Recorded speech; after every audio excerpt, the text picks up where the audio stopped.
like him no got bureau. Me like him life one time no got bureau.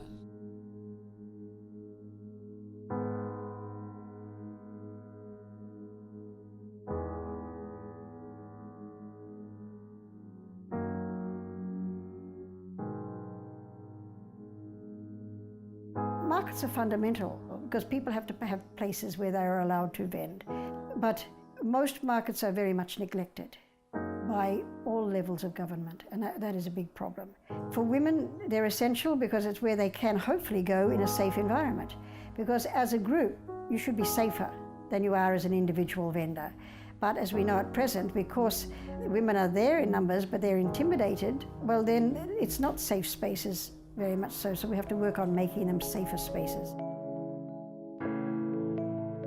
The Safe Cities program in Port Moresby focuses on making public markets safe, clean and inclusive, not only for the general public, but in particular for women and girls.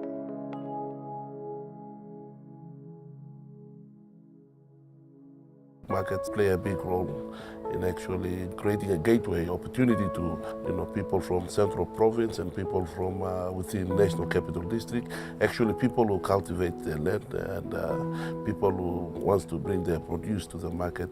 Those markets are the only source of area where they can always can bring their goods to make money and also service the entire community that surrounds that very market. Markets are a mess, we know, in Papua New Guinea in general. Some areas they're better than others, but in general I would say they're a mess. UN Women identified the importance of implementing strategies in the markets due to the high violence rates and unsanitary conditions. In March 2012, the Safe Cities program's implementation began in Gerehu Market. Gerehu Market was prioritised as the first intervention site that we would go to because of the severity of violence that was occurring, especially to women and girls. The problem that we have encountered at Gerehu Market, we have problem in our public toilets. Like women have been harassment in the public toilet. And when women are in the market and the market securities cannot handle the matter, where there are drunkards in there, that's where violence come up. And my women are not safe. The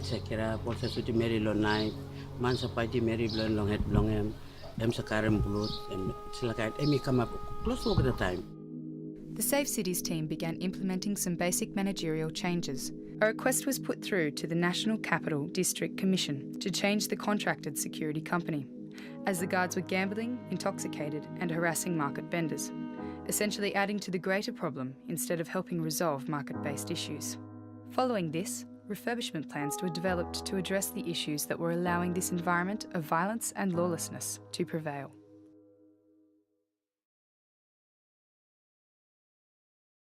Before the Safe Cities program started working in Gerehu Market as its first pilot, there was an illegal shelter set up here, and there was an illegal fence also being built all around the toilets, which obviously prevented anybody else from seeing what was going on.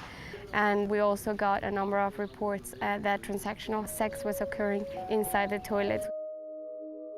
Well, this is the female toilet, so it'll be basically retiled and new equipment put in, including cisterns, toilets and wash basins. And also we'll be replacing the wooden lats that are up above here, which separate the male and female toilets, with steel mesh. Prior to the Safe Cities program, there was no water available. Before they used drums, I used to put 44-gallon drum outside to fill the water up full. After using the toilet, they wash their hands. But now we are happy to have taps like this. And I make sure nobody spoils it. With the funding that was available, we've designed a space that will create more visibility for people coming in and out, so that the women and girls feel safe to use the toilets. You can see that this ramp where people used to put their rubbish here, it was a bit steep for the cleaner to bring the rubbish up. So we bring this bit up, so now you can see that you will have easy access to the rubbish up there. One of the main things that was discussed with the market vendors was that they didn't feel safe using the shelter area and the benches because it was hard to sit on them If someone came running and took one of their produce, they couldn't run after them. It was uncomfortable to sit. Tables were too high. It was too dark in here, so this is where the gambling and drug selling and consumption happened. So what we've designed is an area that allows for more light to come in, and then chairs that are more comfortable for the vendors, and they can get in and out easily to protect their goods and sell with more ease. Because we get the water from the toilet side as well to wash the vegetables and stuff. So I think when these things are fixed now, I think we should be okay. Their only water supply has been a tap which has been dysfunctional for quite a significant amount of time. All of the pipes had been stolen and broken, so now there's 8 drops where women and men can come and wash their vegetables and sell them clean.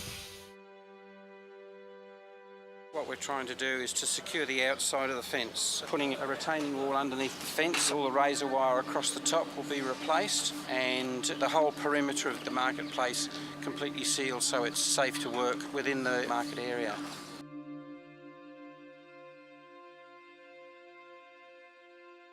Suppose you go to Vanuatu, suppose you go to Solomon Islands, suppose you go to Fiji, all married by sitting down, have a mask, smile, Salimon Sanimbloli, all Papua New Guinea, when we are the biggest in the South Pacific. We should be on the front line, and our women should be safe and secure to sell their stuff. Instead of them being the targets of all something that happening. We men and everybody, we should be feeling better, ashamed about it, that we're doing this to our women. The first time refurbishment or maintenance comes to this market, so people are excited, people are looking forward to this new market, and hopefully they'll take care of it. Where this development came in, and we are very happy. It's good. The space is a bit bigger now, and it looks more neat than the previous ones. We are just so happy to see that mainly the toilet is fixed now, and we can use the toilet properly and at least have a good time at the market now.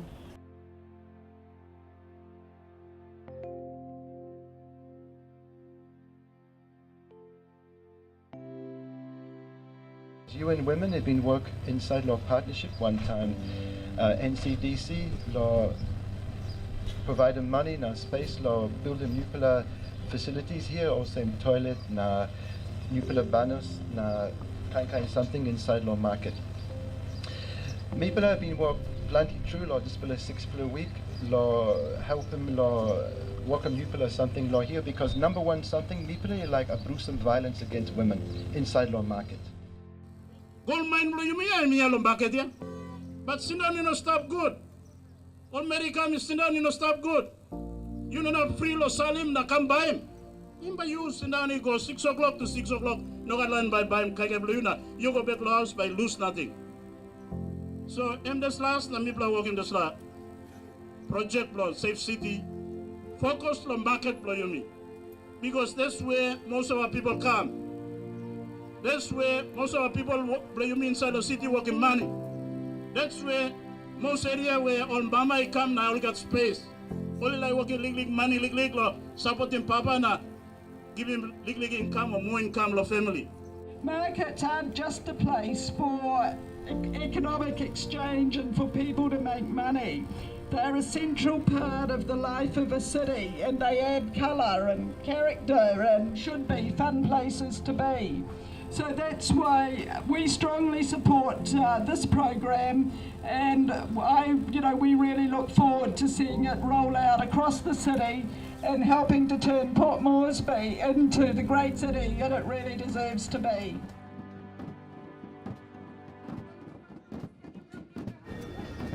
Reach those goals and values. Well done, well done. Thank you,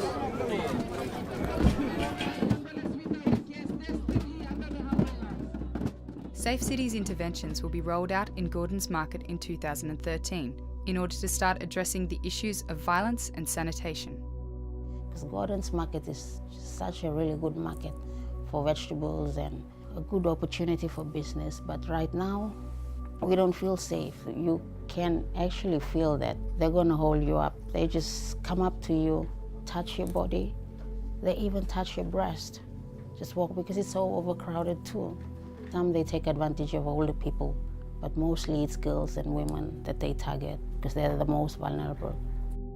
Gordon's main market is the one that is having a lot of security risk because that is the only market that you will see a lot of people congregated around, and it is the main wholesale market that the wholesale producers from the local villages comes in from the central province and the nearby settlements of the city. They come in to sell their current produce.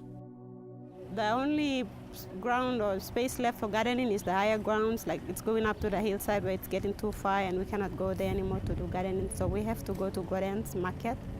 That's where all the goods from the villages, central province, they bring their goods from the village and they come and sell in bags and we have to buy them from there. In October of 2012, Safe Cities planned for a small food fair at Gordon's Market.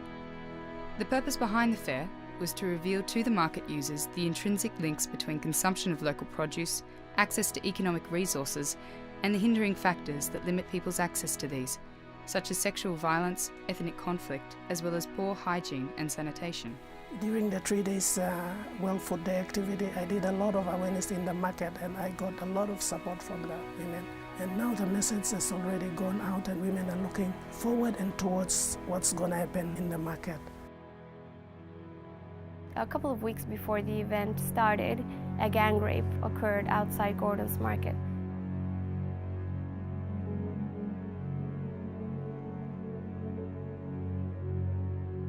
At the Gordon's Market, I saw a woman was walking and we to the market to do shopping, buy vegetables and these fruits from the market, and they just grabbed her along, get all these bags and all these things, and instantly raped her at the street. Men were surrounding her, and it was the worst thing I'd ever seen in my eyes.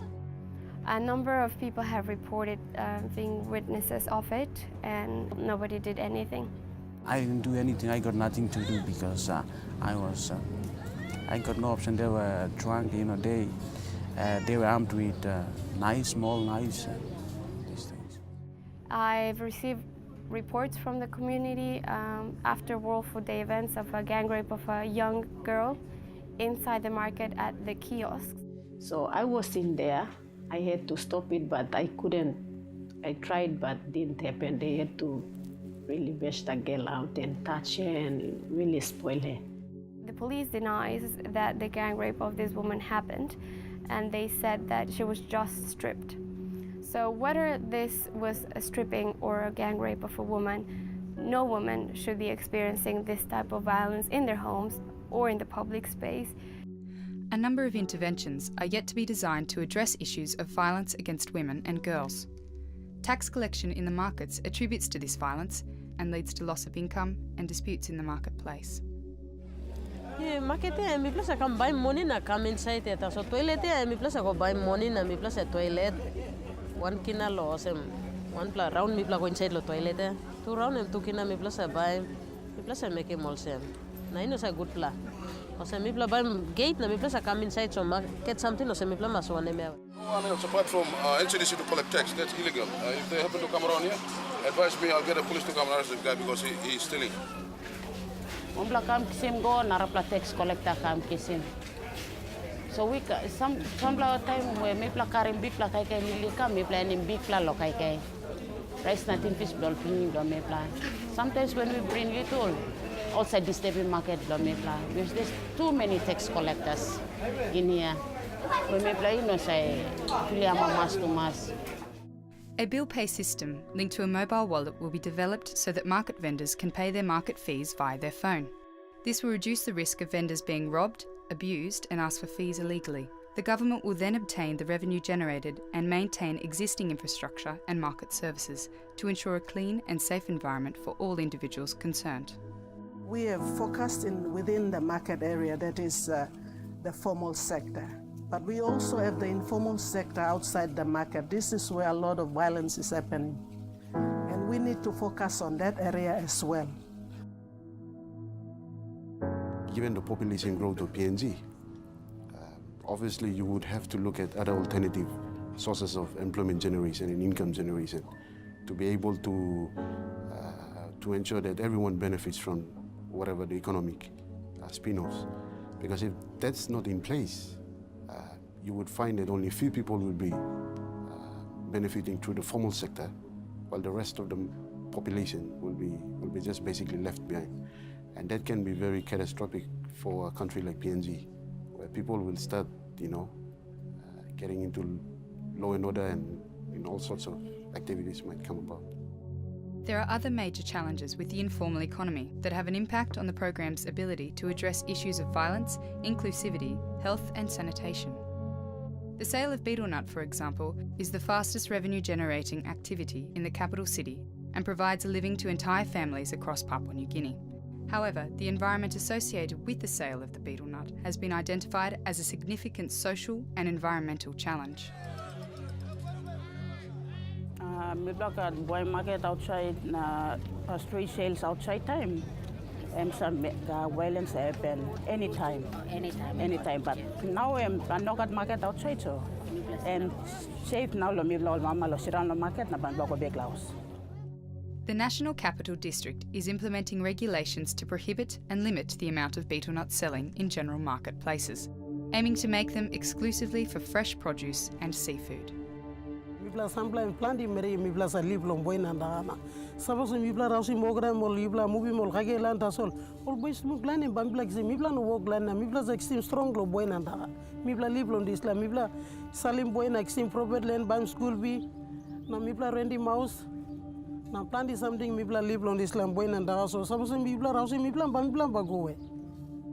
have 3 designated places for the betel nut vendors. One is at Tokora Market, one is at Hola Market, and one is at Bonatuna Market. We always advise those vendors anywhere around the city that you have to go to those areas and do your betel nut sale. The selling of betel nut leads to a number of issues in regards to sanitation, health and safety due to people expectorating and dumping associated waste in the streets, leaving stains and spreading a number of diseases, in particular tuberculosis. All the rubbish at marketplace must be minimized because the rubbish are piling up every day from vendors.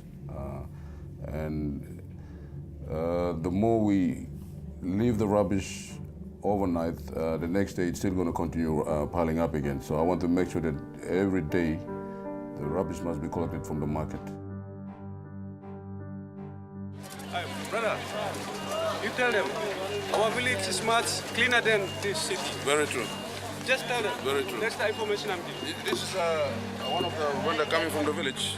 He's just saying the village is much more cleaner than the urban market or urban car park. The prevention of rubbish proliferation and issues around social behaviour across the city and in the markets starts with civic education. It is widely recognised that many citizens lack a sense of social responsibility. They do not feel it essential to pick up their waste, look after public spaces or respect their peers, in particular women and girls.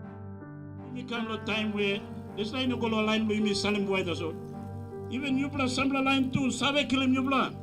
Kind 2 degree, 3 degree, PhD kind. You plus ram no fancy cable you plus. Come lo bus stop, junction or traffic light. When in glass go down, na speed go out. Throw my skin out. Coca-Cola to go out. You plus miss same lo you plus ya. You plus must lead by example to all the educated people here in the city. If you want it to improve and be a better place where you can build quality life, those who are highly educated must take the lead. But they are embarrassment to all of us. A considerable amount of awareness and civic education has to be undertaken to address these social issues, as well as the institutionalisation of proper planning, management of waste and market operations in general.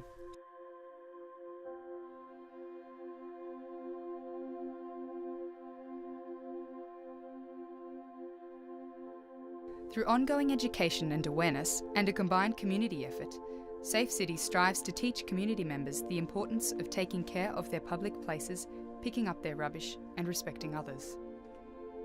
There's more supervision, there's more attention being put into the market, and therefore there should be some changes coming. People need to start learning to work together and to live in a community and build a community. Women were scared. Women have problems. Women went through all kinds of violence in them. But who's going to help them? They kept it in them until Safe City came out.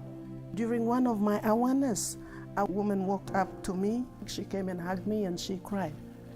And I turned around and I saw her and I said, what's wrong with you? And she said, I'm happy about what Safe City is doing. We have been facing that problem for a long time. And what you said on the stage up there, you won my heart. So what Safe City is doing is really touching the heart of the women. We are making a breakthrough for the mothers. If the market is safe, the securities are so tough with the people who are not, doing the right things in the market, and if they maintain it, and if they are so consistent with what they are doing, people will come to learn that if they do something wrong, they'll be caught. Schooling man, schooling Mary, when I'm right ball stuff kind of thing. Educating more, making plan the awareness more, making more people will understand the same. Me plan to marry nothing, me marry got number 2. You have a mother and you have a sister too in your family, and the woman or lady or girl that you are abusing is same as your mother. So you must respect her because after all you have a mother. A market that is safe for women and girls is a market that is safe for all.